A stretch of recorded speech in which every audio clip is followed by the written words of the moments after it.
Today I'm going to tell you how to live a victorious Christian life over sin and over some of the works of the devil. Are you failing to live above sin? Are you failing to have victory over satanic power? Through God's word, I'm going to enable you to be more powerful than the devil and his demons and cause them to fear you.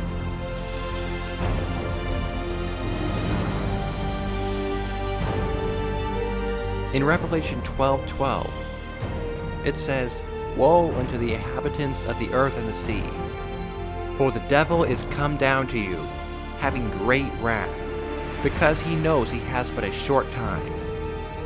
The devil knows his time is short, before he will be cast down into the lake of fire that will burn forever. So he wants to bring down as many people to hell with him before his time's up. This is why 1 Peter 5:8 says to be sober, be vigilant, meaning always be on your guard, because your enemy, the devil, as a roaring lion, walketh about, seeking whom he may devour. And right now, he is seeking somebody to destroy. He will destroy anyone he can. And you can never live a victorious Christian life unless you understand what God has given to you.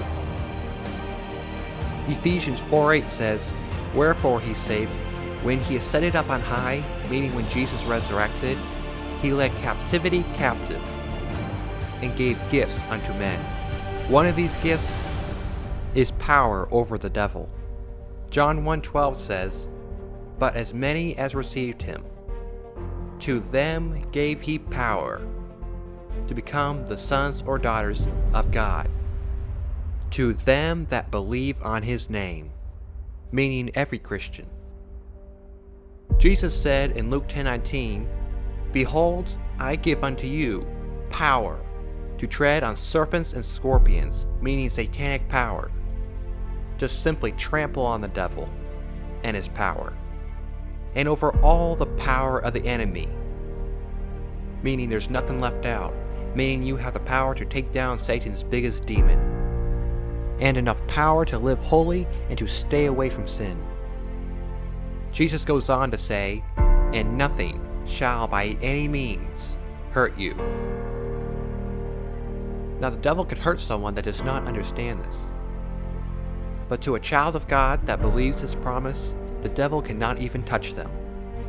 In 1 John 4:4, it says, "Greater is he that is in you," meaning Jesus Christ, "than he that is in the world, that is Satan." Jesus Christ is greater than Satan. And if God dwells in you, when the devil sees you, he sees the living God, and he fears God.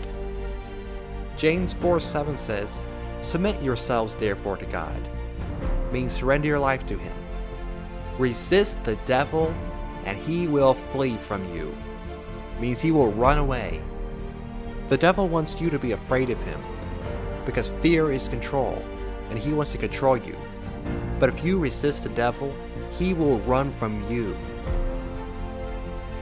2 Corinthians 10:4-5 says, "For the weapons of our warfare are not carnal, but mighty through God, to the pulling down of strongholds, casting down imaginations, and every high thing that exalteth itself against the knowledge of God, and bringing to captivity every thought to the obedience of Christ." The devil knows if he can control your thoughts, he can destroy you. Most sins start in the mind. This is the reason why 2 Corinthians 10:5 says to bring into captivity every thought to the obedience of Christ. The devil will put thoughts into your mind and say it is your thoughts. So treat every wicked thought as a trespassing demon that must be cast out. Many people say, "I cannot stay away from sin for 1 hour. Every time I try, the devil tempts me to do evil." You do not sin unless you obeyed that temptation or took pleasure in it. But if you cast down that temptation like the Bible tells you to, and took no pleasure in it, you did not sin. The devil cannot force you to sin. He can only tempt you to sin. If you sin, it's not because the devil forced you to sin, but it's because you obey the devil. 1 Corinthians 10:13 says, "There hath no temptation taken you, but such as is common to man." But there's a promise in this verse. "But God is faithful, who will not suffer you to be tempted above that ye are able, but will with the temptation also make a way to escape, that you might be able to bear it." God has fully equipped you with enough power to resist temptation. Sometimes the devil will tempt you with a sin and say you like it. But you can tell that devil, "No, I am a child of God, and a child of God has no pleasure in wickedness." The carnal flesh may want it, but if you live as a child of God, you do not want it. 2 Corinthians 5:17 says, "Therefore if any man be in Christ, he is a new creation. Old things are passed away. Behold, all things are become new." Live your entire life in this new creation. So you may say, what does a child of God think about?